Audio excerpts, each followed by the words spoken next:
প্রশংসা মাত্রই মহামহিয়ান মহান রব্বুল ইজ্জাতের জন্য, যার অশেষ মেহেরবানিতে পবিত্র মাহে রমজান পেয়ে আজকে আমরা 27শে রোজার তারাবি পড়ার তৌফিক পেয়েছি। সেই আল্লাহর প্রশংসা আদা করছি, আলহামদুলিল্লাহ। সালাত ও সালাম বর্ষিত হোক প্রিয় নবী মুহাম্মদ সাল্লাল্লাহু আলাইহি ওয়াসাল্লামের উপরে। সম্মানিত উপস্থিতি, দেখতে দেখতে রমজান মাস বিদায় নিয়ে চলে গেল আমাদের মাঝ থেকে। আজকে আমরা 27শে তারাবি পড়ছি। 27শে রজনী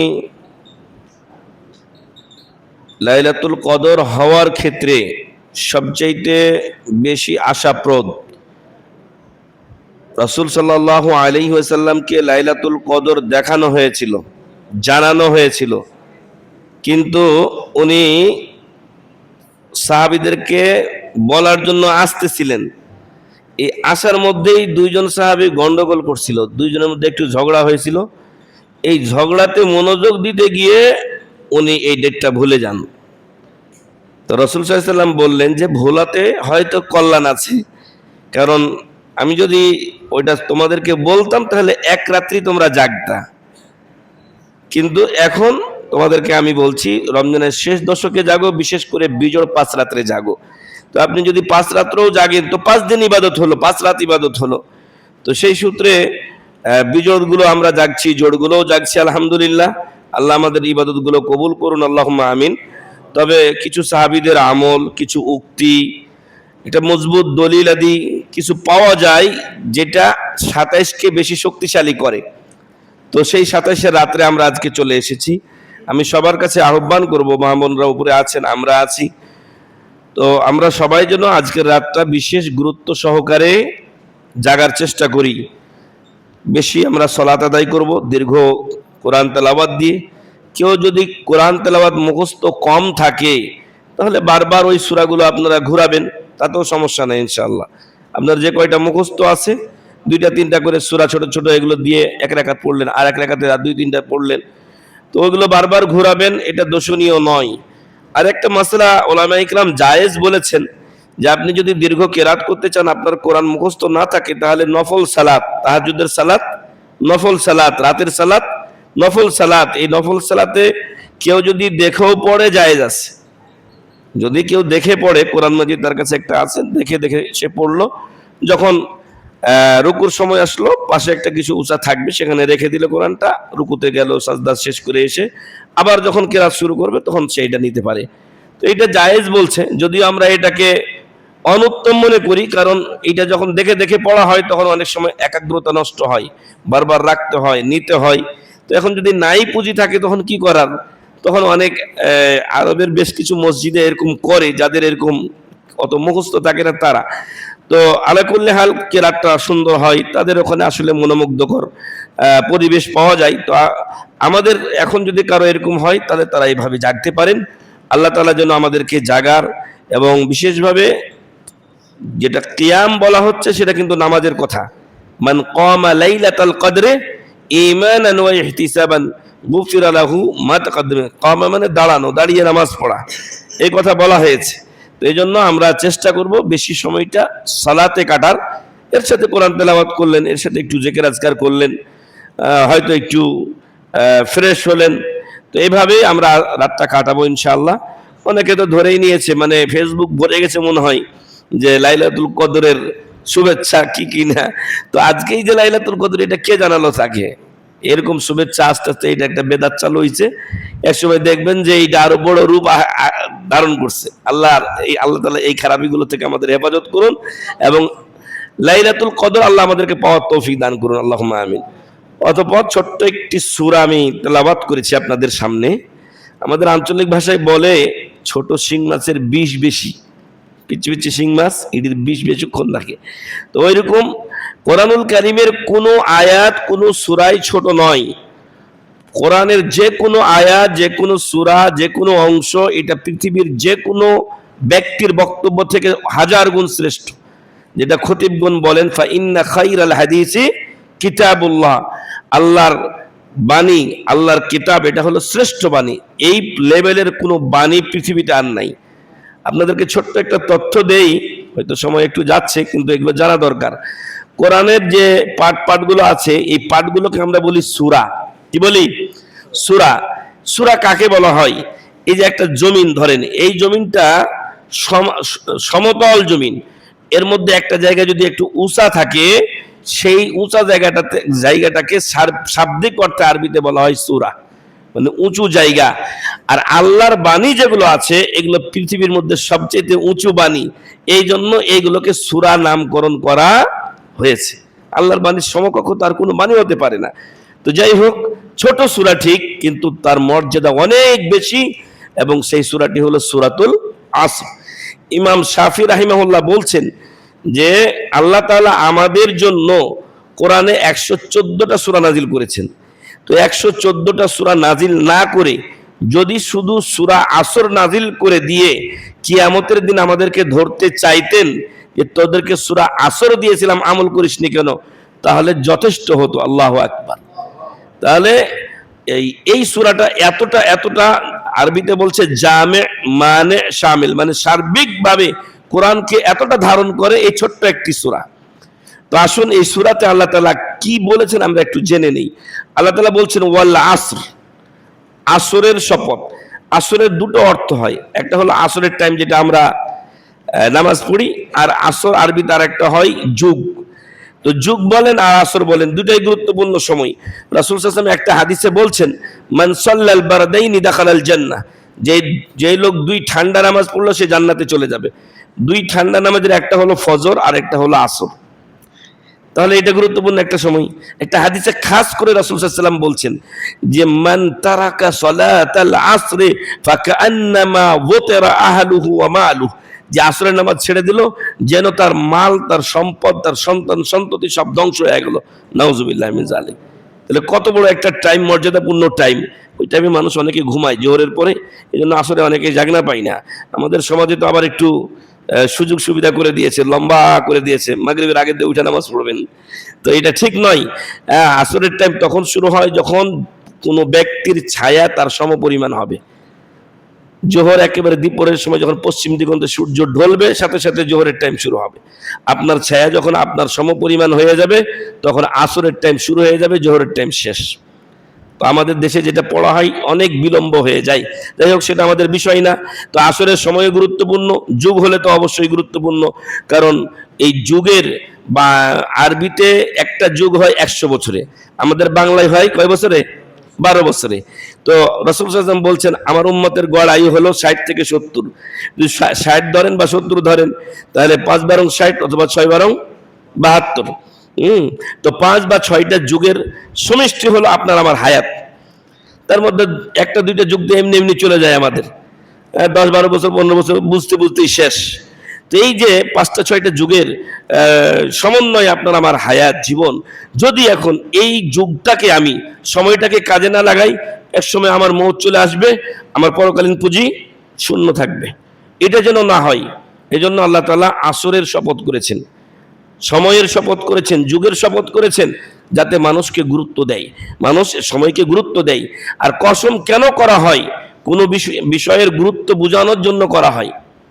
আপনি আমাকে বলছেন একটা কথা বলছেন, কিন্তু আমি বিশ্বাস করি না, তখন আপনি আমাকে বলছেন ভাই আল্লাহর কসম আমি এটা ঠিকই আমি এটা করছি বা করি নাই, ভাই এই কাজ আমার দ্বারা হয়নি। তো এই যে আল্লাহর কসমটা আপনি দিলেন আমাকে, কেন? আমাকে বিশ্বাস করানোর জন্য। তো এটাই হলো শপথের সংজ্ঞা, যে কোনো বিষয়ের সাথে আল্লাহর নাম যুক্ত করে উক্ত বিষয়কে তাকিদ যুক্ত এবং মজবুত ও শক্তিশালী করাকে শপথ বলা হয়। এখানে মহান রব্বুল আলামিন যুগের শপথ করেছেন।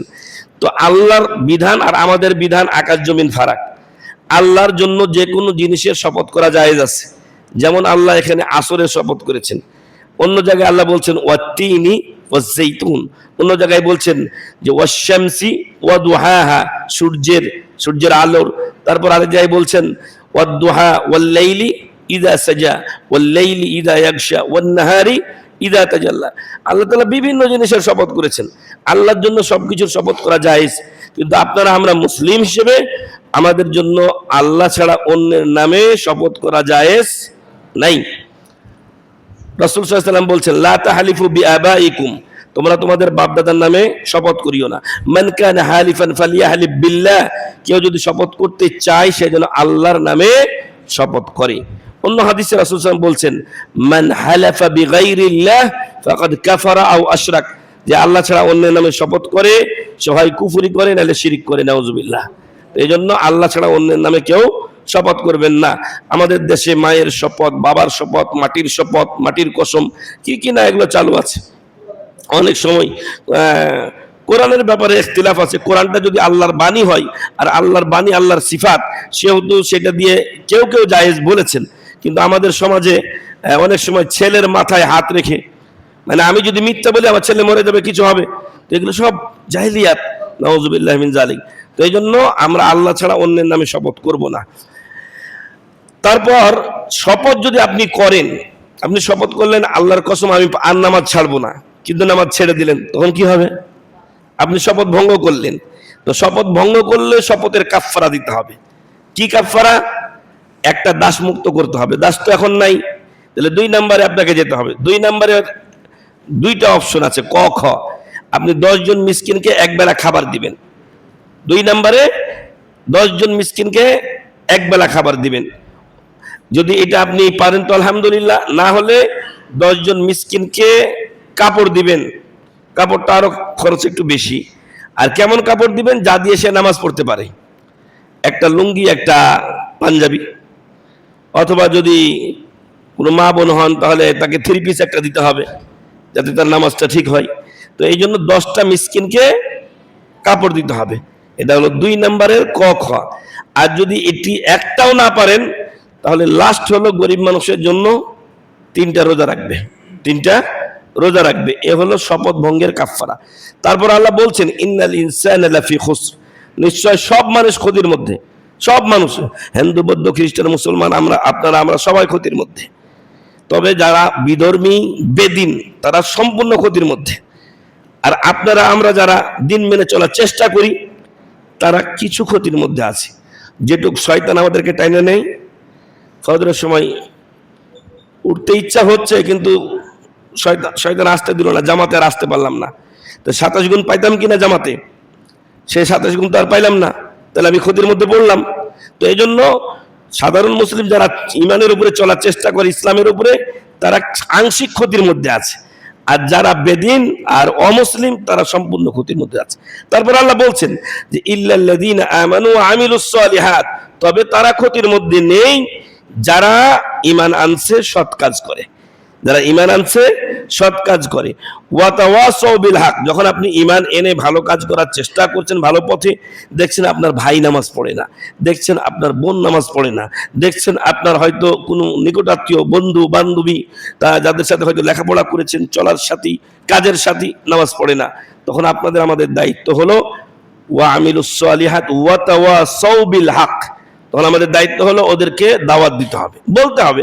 হেদায়েতের মালিক আল্লাহ তাআলা, সে শুনুক না শুনুক সেটা তার ব্যাপার, কিন্তু আমাদের ইমানি দায়িত্ব হলো আপনাকে আমি বলবো, ভাই আপনি নামাজ পড়েন না, তো মুসলিম, অনেক ভালো মানুষ, আপনি এই কাজ করেন, এই কাজ করেন, মানে হিকমতের সাথে তাকে বুঝিয়ে বলবো। শুনলে শুনবি, না শুনবি তোর ব্যাপার। তো এই জন্য ওয়া তাওয়াসাউ বিল হক, সত্যের দাওয়াত দিতে হবে। আর শেষ নাম্বার হলো ওয়া তাওয়াসাউ বিস সবর। আর আপনি যখন দাওয়াত দিবেন না, তখন সব মানুষ একরকম না। কেউ আপনার কথা শুনে থেকে যাবে, কেউ হয়তো গ্রহণ করবে, কেউ হয়তো আপনাকে উল্টা সিধা বলবে, কেউ হয়তো আপনার বস, আপনি বলছিলেন, এখন ও হলো বেদিন মার্কা, আমাকে তুই নসিহত করতে আসছিস, আপনার জীবন কারো চিপাতে ফেলাই দিবে। তো এই যে কষ্টগুলো যদি আসে, তাহলে ধৈর্য ধারণ করতে হবে। ওয়াতাওয়াসাউ বিস সবর, শুধু ধৈর্য ধারণই না, অন্যকে ধৈর্য ধারণ করতে বলতে হবে। আল্লাহর নবী মুহাম্মদ সাল্লাল্লাহু আলাইহি ওয়াসাল্লাম, উনি ছিলেন আল আমিন। যখন নবুয়ত পেলেন, দাওয়াত দিলেন, তখন তার মাথায় ঘুড়ি চাপিয়ে দেওয়া হয়েছিল। তারপর তাকে তার রাস্তায় কাঁটা বিছিয়ে রাখা হতো। তায়েফে গেছেন, রক্তাক্ত করে তার পায়ের জুতা পর্যন্ত লেগে গিয়েছিল পায়ের সাথে। যখন ওহুদের প্রান্তরে গেছেন, দাঁত শহীদ হয়ে গেছে, অথচ এই লোকটা জীবনে একদিন একটা মিথ্যা কথা বলেনি, কারো একটা টাকায় একটা পয়সার কোনো ক্ষতি করেন নাই। আল্লাহু আকবার। সেই লোকটা, তাহলে ওনার যদি এই অবস্থা হয়, আমরা কারা? এটাই নবীদের সুন্নাত যে হক পথে চলতে গেলে কিছু কষ্ট বাধা আসবে, তখন ধৈর্য ধারণ করতে হবে। অপর মুসলিম ভাই বোন যদি এরকম কষ্টে পড়ে, তাকে ধৈর্যের নসিহা করতে হবে, তাকেও তার পাশে দাঁড়াতে হবে। তো যাই হোক, এই সূরা আমাদেরকে সার্বিকভাবে শিক্ষা দেয় যে আল্লাহ ছাড়া অন্যের নামে শপথ করা যাবে না, করলে সেটা শিরক হবে। আর 4টা কাজ করলে মহাক্ষতি থেকে বাঁচা যাবে, আর 4টা কাজ না করলে ক্ষতির মধ্যে পড়তে হবে। ইমান এনে সৎ কাজ করতে হবে, 2টা চলে গেল, ইমান আনা, সৎ কাজ করা, সত্যের দাওয়াত দেওয়া। আর 4 নাম্বার হলো যদি কষ্ট আসে ধৈর্য ধারণ করা। আল্লাহ তাআলা আমাদেরকে এই কাজগুলো করে মহাক্ষতি থেকে বেঁচে জান্নাতে যাওয়ার তৌফিক দান করুন, আল্লাহুম্মা আমিন। আজকে লাইলাতুল কদর হওয়ার সম্ভাবনা, আল্লাহ যেন আজকে আমাদের রাত্রি জাগার এবং এর যে ফজিলত খায়রুম মিনাল ফিশার, 1000 মাসের চাইতে উত্তম, সেই ফজিলত আল্লাহ আমাদেরকে দান করুন, আল্লাহুম্মা আমিন। গতকালকে আমিজুর রহমান ভাইয়ের স্ত্রীর জন্য আমার কাছেও বলা হয়েছিল, ওমা আনসানিহু ইল্লা শাইতান, শয়তান আমাকে ভুলিয়ে দিয়েছিল। তো পরে বসে ইমাম সাহেব বলছেন, তো আল্লাহ যেন এই ভাইয়ের স্ত্রীকে পূর্ণ সুস্থতা দান করেন, আল্লাহুম্মা আমিন। আল্লাহুম্মা আজিবিল বাসা রাব্বান নাস ওয়াশফি আনতা শাফি লা শিফা ইল্লা শিফাউকা শিফা লা ইউগাদিরু সাকামা আসআলুল্লাহাল আযীম রাব্বাল আরশিল আযীম আন ইয়াশফিয়া শিফান লা ইউগাদিরু সাকামা শিফান আজিলান কামিলা, আল্লাহুম্মা আমিন। আমাদের মধ্যে, আমাদের আত্মীয় স্বজনদের মধ্যে যারা অসুখ বিসুখ বালা মুসিবত আছেন, আল্লাহ যেন তাদেরও অসুখ বিসুখ বালা মুসিবত দূর করে দেন, আল্লাহুম্মা আমিন। আল্লাহ তাআলা আপনাদের আমাদের সবাইকে উত্তম ও হালাল পর্যাপ্ত পরিমাণ রিজিকের ব্যবস্থা করে দিন, আল্লাহুম্মা আমিন। আল্লাহ তাআলা আপনাদের আমাদেরকে দ্বীনের উপরে মৃত্যু পর্যন্ত কায়েম রাখুন, আল্লাহুম্মা আমিন। আল্লাহ তাআলা আপনাদের আমাদের অনেক আত্মীয় স্বজন আমাদেরকে ছেড়ে চলে গেছেন, মুমিন মুমিনাত মুসলিম মুসলিমাত চলে গেছেন, আল্লাহ তাদের কবরগুলোকে জান্নাতের টুকরা বানিয়ে দিন, আল্লাহুম্মা আমিন। তাদেরকে ভুলে যাবেন না, তারা এখন আমল বন্ধ হয়ে গেছে, চেয়ে আছে আপনাদের দিকে, একটু দোয়া করবেন, হয়তো তাদের উপকার হবে ইনশাআল্লাহ।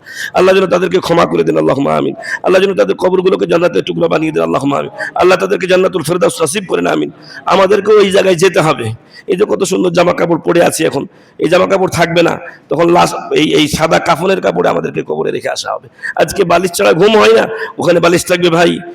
ঠান্ডার দিকে, কয়দিন আগে আমার চাচা মারা গেছে, একেবারে কনকনে ঠান্ডা, তাকে রেখে আসতে হয়েছে। এটাই দুনিয়ার নিয়ম, এটাই আল্লাহর নিয়ম। এভাবে আপনাকে আমাকে একদিন রেখে আসা হবে। আল্লাহ তুমি আমাদেরকে এই কবরের আযাব থেকে হেফাজত করি, আল্লাহুম্মা আমিন। আল্লাহ তুমি আমাদেরকে কবরের আযাব থেকে হেফাজত করি, আল্লাহুম্মা আমিন। আল্লাহ তুমি আমাদেরকে জাহান্নামের আযাব থেকে হেফাজত করো, আল্লাহ তুমি আমাদের সবাইকে জান্নাতুল ফেরদাউস নসিব করো, আমিন।